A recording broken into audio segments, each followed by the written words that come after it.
Sir, ప్రముఖ నటి, Padma Vibhushan award గ్రహీత సరోజాదేవి గారు కూడా నిన్న కన్నుమూశారు సార్ బెంగుళూరులో. సో, 200లకు పైగా సినిమాల్లో యాక్ట్ చేశారు. ఎన్నో అవార్డులు. లేడీ సూపర్ స్టార్‌గా కూడా పేరు సంపాదించుకున్నారు. ఒక తరంలో ఆమె టాప్ హీరోయిన్స్‌లో ఒకరిగా వెలుగు వెలగడం మనం చూసాం సార్. సో, అటువంటి ఇప్పుడు యాక్ట్రెస్ చనిపోవడం అనేది కూడా ఇండస్ట్రీలో ఒక విషాదం అయితే నెలకొంది. సో, ఈ నేపథ్యంలోనే సరోజినీ దేవి గారి ఆ సినీ ప్రస్థానం గురించి ఒక్కసారి మీ మాటల్లో చెప్తారా సార్? సరోజాదేవి అనగానే మొట్టమొదటిసారిగా అలనాటి వైభవం గుర్తొస్తుంది. సావిత్రి గారు చాలా టాప్ పొజిషన్‌లో ఉన్నప్పుడు ఎంటర్ అయిన అందగత్తె ఎవరైనా ఉన్నారంటే సరోజాదేవి. సావిత్రి గారిని చాలా వరకు అనుసరించేది. సావిత్రి గారిలాగే తను కూడా 2 కార్లలో షూటింగ్‌కి వెళ్ళడానికి ప్రయత్నం చేసేది గానీ ప్రొడ్యూసర్‌లు ఇచ్చేవారు కాదు. అంటే సావిత్రి వైభవాన్ని తను సంపాదించాలన్న ఆత్రుత మాత్రం మొదటి నుంచి కూడా ఆవిడకుంది. ఆవిడ ఇండస్ట్రీకి రావడం ఎలా వచ్చిందంటే, ఈ ఎన్టీ రామారావు గారికి అంటే ఎన్టీ రామారావు గారి తమ్ముడు త్రివిక్రమరావు గారికి వారికి హీరోయిన్‌ల కొరత ఎక్కువగా అనిపించింది. ఆ రోజుల్లో ఆహ్, అంజలీదేవి, సావిత్రి వాళ్ళు కావాల్సిన డేట్స్ ఇచ్చేవారు కారు. అంజలీదేవి నాగేశ్వరరావుతోనే యాక్ట్ చేసేది. సావిత్రి కూడా నాగేశ్వరరావే ఆ డేట్స్ బ్లాక్ చేసేవారనమాట. ఈ గొడవంతా ఎవరు పడతారని చెప్పేసి ఓ ఫోటో చూస్తే చాలా అందంగా ఉంది. తీరా చూస్తే ఆవిడ కన్నడం అంటే బెంగుళూరులో ఉంటుంది. ఇలాగా వావ్! చదువుకుంది 13 సంవత్సరాల్లో వయసులో ఉంది గానీ, బాగా చూడడానికి మాత్రం ముద్దుగా, బొద్దుగా బాగా కనిపించిందన్నమాట. సరే ఫస్ట్ సరోజని తీసుకొచ్చిన వాళ్ళెవరంటే త్రివిక్రమరావు గారు. ఆయన ఎన్ఐడి బ్యానర్‌లో తీసుకొచ్చి 'పాండురంగ మహాత్యం' అనే పిక్చర్‌లో దాంట్లో వేశ్య క్యారెక్టర్ అది ఆవిడ ఇచ్చారన్నమాట. తర్వాత ఏంటంటే ఎన్టీ రామారావు గారికి, సరోజకి ఏమిటంటే ఆ ముక్కులు, ఆ పోలికలు కూడా చాలా అందమైనటువంటి జంట ఎవరైనా ఉన్నారంటే నో డౌట్ వాళ్ళిద్దరూ ఎన్టీ రామారావు గారును, సరోజ అని చెప్పుకోవాలి. తర్వాత సరోజ కొంచెం తెలుగు రాకపోయినప్పుడు కూడా సరోజ మీద మనసు పెద్ద ప్రొడ్యూసర్‌లకి అందరికి కూడా పడింది. చిన్న క్యారెక్టర్‌లకి ఆమెను బుక్ చేసుకునేవారు. ఒకేసారి ఎన్టీ రామారావుతో పెద్ద సినిమాల్లో యాక్ట్ చేయడం మొదలుపెట్టింది. 'దాగుడు మూతలు', సరోజ, ఎన్టీ రామారావు గారన్నమాట. దాంతో కొంచెం రెమ్యునరేషన్ కూడా సావిత్రమ్మతో పోటీ పడి రెమ్యునరేషన్ తీసుకుంటేది. ఇప్పుడు ఈ రోజుల్లో ఎవరైనా ఎవరికి నచ్చింది వాళ్ళు చెప్తున్నారు గనక, ఇప్పుడు ఎవరు చెప్పింది నిజమో తెలియక బాధపడే పరిస్థితి గానీ, బట్ ఆ రోజుల్లో టగ్గుంది ఈవిడిక. అంటే సావిత్రిని కాన్సంట్రేట్ చేసేదన్నమాట. తనెంత తీసుకుంటుంది, మరి నాకెందుకు ఇవ్వటం లేదంటే, బాగమ్మా నువ్వు కన్నడంలో వచ్చి ఇప్పుడు తెలుగు నేర్చుకుంటున్నావు. ఆవిడ తెలుగు నేర్పుతుంది. ఆవిడకి నీకు తేడా లేదమ్మా అని చెప్పేసి ఇంకొకరు ఎస్కార్ట్ ఇంకో కారు తీసుకొస్తానంటే ఒప్పుకునేవారు కాదు. నీ కారుకి నువ్వే డబ్బులు పెట్టుకో అనేవారన్నమాట. అలాగా ఆవిడ చూసి ఈవిడ చాలా వరకు ఇమిటేట్ చేయడానికి ప్రయత్నం చేసేదన్నమాట. రెమ్యునరేషన్ పెరిగిపోయింది. సావిత్రి గారు ఒక పక్క, సరోజ గారు ఒక పక్క సినిమాలు చేసేటువంటి ప్రయత్నాలు చేస్తున్నారన్నమాట. ఇక్కడ సరోజ తెలుగులో మాట్లాడడం చాలా గమ్మత్తుగా అనిపించింది. ఎందుకంటే కేవీ రెడ్డి గారు కూడా ఆమెను చూసి, "అమ్మ నువ్వు డబ్బింగ్ చెప్పొద్దు. కృష్ణార్జున యుద్ధంలో చిన్నన్నయ్య" అని అంటుండేదన్నమాట. నువ్వు చాలా ముద్దుగా ఉంది. అసలు నిజంగా కృష్ణుడి చెల్లి ఇలాగే మాట్లాడుతుందా అన్నంత ఆశ్చర్యాన్ని కలిగిస్తుంది గనక, నువ్వు వచ్చి రాని తెలుగు ముద్దుగా మాట్లాడితే ముద్దుగా ఉంది అని చెప్పేసి చెప్పడం జరిగింది. నాగేశ్వరరావు లాంటి వ్యక్తితో పెళ్లి కానుక ఆ రోజుల్లో పెద్ద సెలవులు జూబిలీ ఫిల్మ్ మాట. ఆ పెళ్లి కానుక సినిమాలో వచ్చి ఎన్నో సినిమాలు వచ్చాయి. అది వేరే కథ. అంటే ప్రేమ కథ అంటే అదే. పెళ్లి కానుక. ఏఎం రాజా సంగీతం, నాగేశ్వరరావు గారు, సరోజ. అంటే చాలా పెద్ద పిక్చర్‌లో చాలా బాగా చేసిన వ్యక్తి ఎవరంటే సరోజ అన్నమాట. తెలుగు అంటే అక్కడ తమిళ్‌లో ఉన్నదానికంటే, కన్నడంలో ఉన్నదానికంటే తెలుగులో ఆవిడకి హారతి పెట్టారన్నమాట. ఇది ఎలాగుంటుండగాను ముఖ్యంగా మనం బి సరోజ గురించి చెప్పాలంటే ఆహ్, ఒక విజయవారు 'జగదేక వీరుని కథ' అనే సినిమా తీశారు. నిజంగా ఆ సినిమాలో ఆ బి సరోజ కాబట్టి తర్వాత 'అతిలోక సుందరి' ఏదో 'జగదేక వీరుడు' వచ్చింది గానీ ఫస్ట్ అదే కదా! 'జగదేక వీరుని' కథలో ఆవిడ ఇంద్రకన్యలాగా రావడం నిజంగా 2 కళ్ళు చాలవు మాట. నిజంగా ఇంద్రకన్య అనిపించింది. తర్వాత ఆహ్, హ్మ్, అత్తగారినేమో అత్తగారి తొడలో దాచుకుంటుంది. ఆ చీర ఇచ్చేస్తే వెళ్ళిపోవచ్చు ఆ లోకానికి. అడగడం కూడా 'ఆది లక్ష్మి వంటి అత్తగారివమ్మ' అని ఒక పాటుంది. ఆ పాట పాడుతున్నప్పుడు ఒక దేవతా మూర్తి మానవ మాతృరాల్ని ఎంత ప్రాధేయపడుతుందా అనేటువంటి ఒక సింపతి కలుగుతుంది.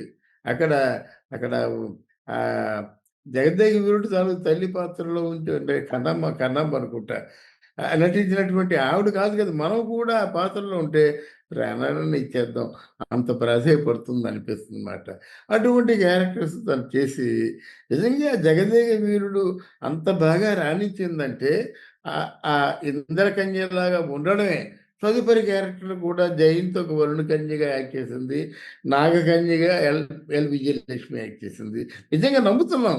ఎందుకంటే మామూలు అసామాన్యమైన రాజు ఇంద్రకన్య, వరుణకన్య, నాగకన్య ఇవన్నీ అనుకున్నారంటే అది ఎవరు నమ్మరు కదా! బట్ దాన్ని కన్విన్స్ చేశారు. వారు కన్విన్స్ చే ఆ కథని ఇది నిజమే. 'ఎన్టీ రామారావు' లాంటి అందగాడికి ఎందుకు రారు అనిపిస్తుందన్నమాట. అలాగే 'బి సరోజ' లాంటి దేవి లాంటి ఆ ఇంద్రకన్యకి ఎందుకు ఇవ్వదు చీర? గుండెల్లో దాచుకుని ఇచ్చేస్తుంది అని అనిపించేటువంటి టు మేక్ బిలీవ్ మాట. అలా నమ్మించగలిగినటువంటి సినిమా 'జగదేగురునికి' ఆ సినిమా. ఇక్కడ ఇంకో విషయాన్ని మనం చెప్పుకోవాలి.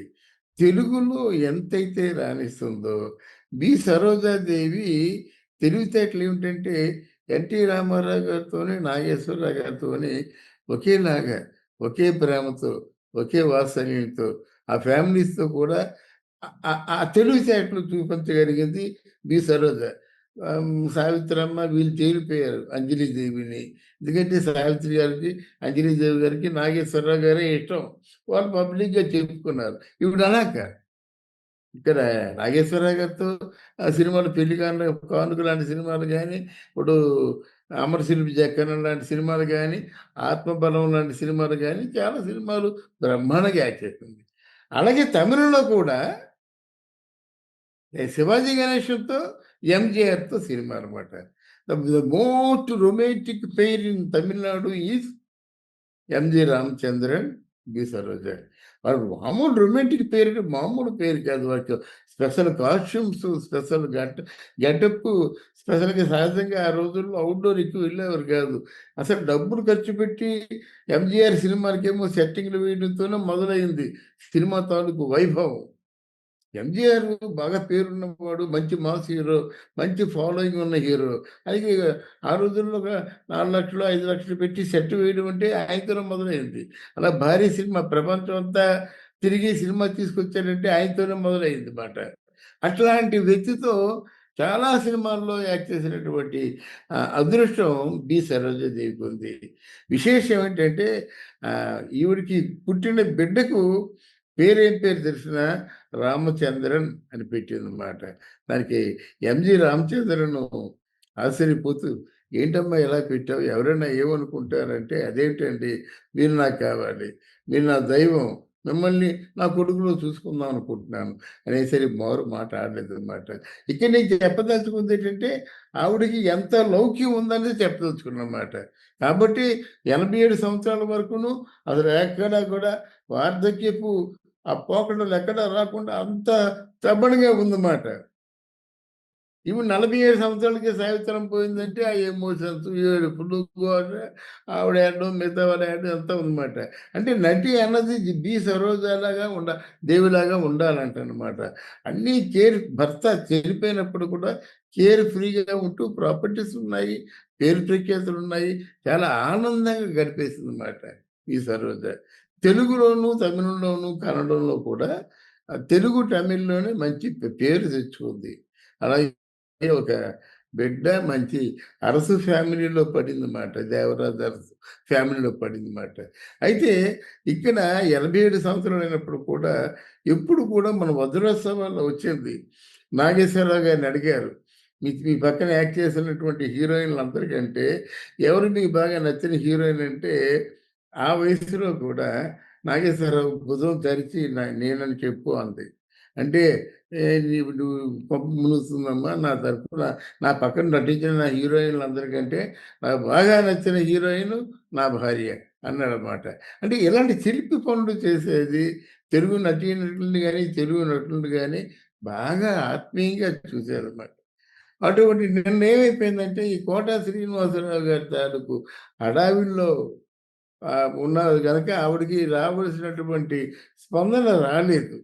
అమ్మో, చిన్న ఆర్టిస్ట్ కాదు కదండి, మంచి ఆర్టిస్టు, మంచి గ్లామరస్ ఆర్టిస్టు.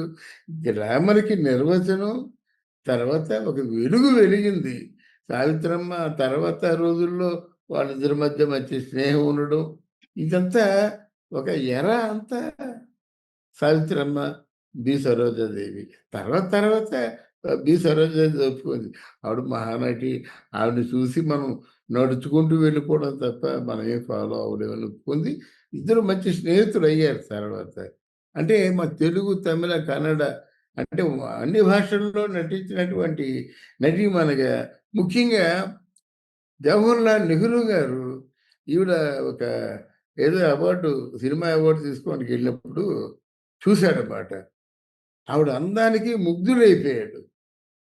అంటే సినిమా నటీమణుల్లో ఎంత అందగత్తె ఉంటుందా అనేటువంటి ఆ ప్రస్తావన కూడా వచ్చింది. ఆవిడ పద్మవిభూషణ్ కూడా ఇటీవల వచ్చినట్టుంది. బట్ ఏది ఏమైనప్పటికి కూడా ఆవిడలో ఉన్నటువంటి చాలా పెద్ద ఎసెట్ ఏంటంటే, చీకట్లో కూర్చుంటే మీకు స్పష్టంగా ఒక చేపపిల్లలా కళ్ళు మెరుస్తూ ఉంటాయండి. అది మర్చిపోలేను. బి సరోజాదేవి కళ్ళు మాత్రం మర్చిపోలేము. ఇన్ని గొప్పదనాలు ఉన్నటువంటి బి సరోజ సంపూర్ణమైనటువంటి జీవితాన్ని గడిపి 87 సంవత్సరాల వయసులో ఆ శివ సాహిత్యం పొందారంటే డెఫినెట్‌గా మనం ఆవిడ తాలూకు మంచి గుణాల్ని, ఆవిడ తాలూకు సినిమాల్ని మనం ఒకసారి నెమరు వేసుకొని ఆవిడకి అసురపూర్తి నివాళులు అర్పించడం మన బాధ్యతగా భావిస్తాను. Thank you very much. Thank you sir.